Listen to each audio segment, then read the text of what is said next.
Olá, boa tarde a todos, como vocês estão? Espero que todos estejam bem. Hoje, para iniciar a nossa correção, falando aí sobre a nossa Semana do Meio Ambiente. Dia 5 de maio é Dia do Meio Ambiente. Então, por conta disso, a gente, durante essa semana, vai ter várias atividades voltadas para o meio ambiente. Então, a primeira proposta de atividade foi a construção desse mural virtual. Como é esse mural virtual? Cada pessoa da turma ficou, então, com uma frase. Então, cada um, então, pega a sua frase e vai completar a sua frase. Por exemplo, aqui o Alexandre. Quando penso no futuro do meio ambiente, eu vejo, e aí vai continuar a frase e vai escrever numa folha de caderno. Como é que vai ser isso? Bem grande. A Pro colocou aqui, inclusive, um exemplo de como tem que ser. Eu fiz até a minha frase aqui, ó. A minha frase foi a última. Sobre a alimentação, penso que os alimentos industrializados são... Aqui, ó. Sobre a alimentação, pense que os alimentos industrializados são ruins para a nossa saúde. Eu completei a minha frase dessa forma. Vocês podem completarem a frase de vocês da forma como desejarem, tá certo? Porque tem que concordar com a frase. A gente já tem diversas atividades aí pensando sobre o meio ambiente durante esse ano. Então, vocês já têm informações suficientes para ver como é que vocês têm que terminar a frase de vocês. Qualquer dúvida, a Pro ainda está disponível para verificar e auxiliar a vocês fazerem essa atividade, tá certo? Mas é importante a gente ver que essas atividades, elas são voltadas para a preservação ambiental, para a preservação dos animais, das plantas, para a gente repensar a nossa alimentação, para a gente repensar sobre o uso que a gente faz dos materiais, para a gente pensar sobre reciclagem e todas as coisas voltadas para o meio ambiente, ok?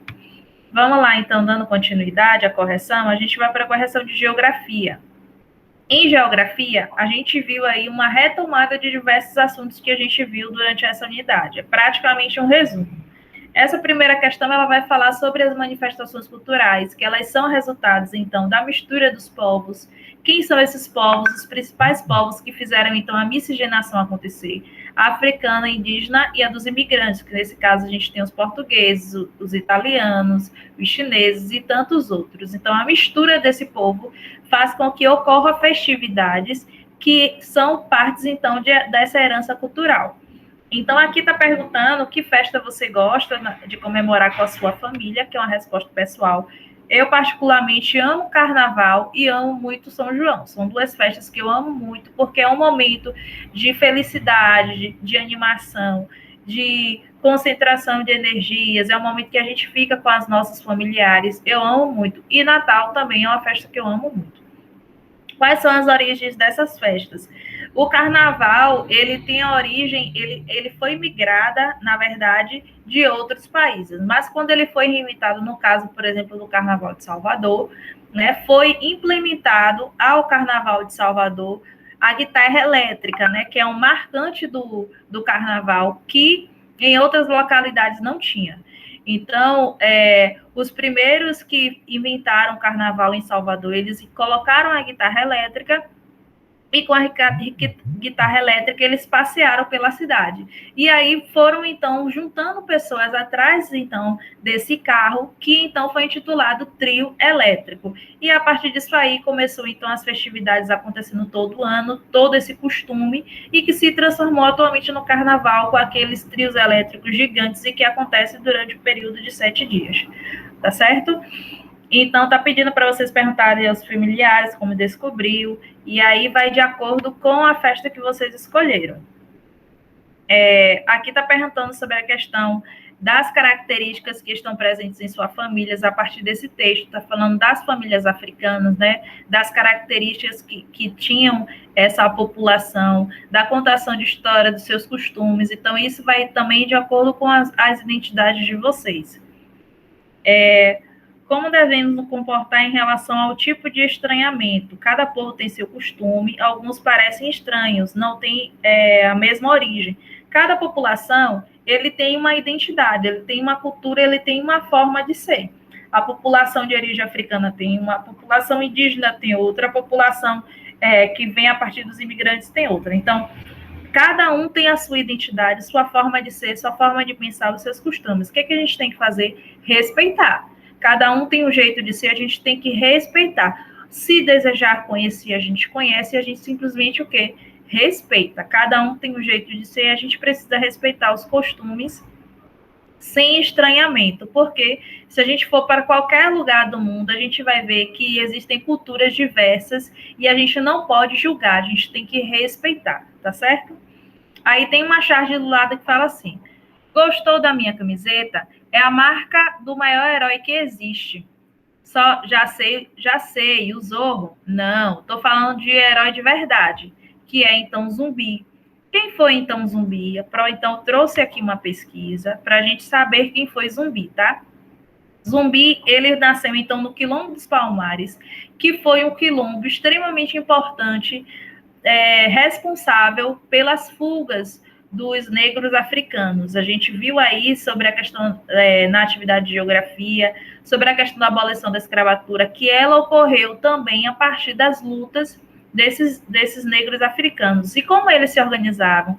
Organizaram, então, por exemplo, nesse quilombo dos Palmares, que foi atualmente é chamado de Quilombo dos Palmares, e existe até hoje, é um lugar que tem um patrimônio histórico extremamente importante para a gente entender, inclusive, a história da escravidão. Então, é localizado na região do estado de Alagoas e em Pernambuco. Ele foi um herói do povo afro-brasileiro. Ele coube a Zumbi, então, liderar a gente do Quilombo no momento decisivo de luta. Ele foi um líder, então, do Quilombo dos Palmares.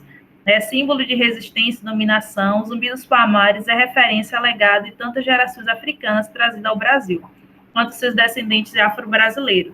Ele foi o mestre da luta pela liberdade. Então, é isso que a Pro falou. Zumbi, ele foi um dos personagens extremamente importantes pela luta da abolição, pela luta que o povo, então, pudesse se libertar, tá certo? Então, aqui, Zumbi, o colega não conseguiu descobrir porque o inicial do seu nome coincide com o de outro herói conhecido como Zorro. Mas o daqui, nesse caso, é Zumbi dos Palmares. Aí a letra B trouxe essa pesquisa, que é essa que a Pro colocou aí embaixo. Aqui tem foto, então, de diferentes partes do território brasileiro. Tem a procissão de Nossa Senhora do Bonfim, em Salvador, que acontece em janeiro. Tem, então, a Escola do Povo Indígena, aqui em Manaus. Tem o carro alegórico, então, em Caxias do Sul, no Rio Grande do Sul. Tá pedindo, então, para vocês escreverem um texto relacionando essas fotos à diversidade cultural. Então, é o que a Pro já falou. Diversidade cultural, ela é resultado dessa miscigenação que a gente tem no nosso território brasileiro.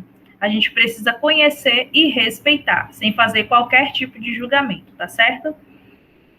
Vamos lá, então, para a atividade de português. Em português, a proposta foi vocês conhecerem como é a estrutura, então, de uma carta e escreverem uma carta para, então, os médicos que estão em linha de frente do combate à pandemia. Então, eu já recebi diversas cartas, lindas e maravilhosas. Guardem essas cartas para quando a gente tiver oportunidade, a Pro pega essas cartas e a gente direciona, então, para essas pessoas, né, no qual vocês escreveram, que nesse caso são os médicos, tá certo? Então, é isso. Deixo um beijo para vocês. A gente se encontra, então, na próxima aula, que é amanhã. Tchau, tchau.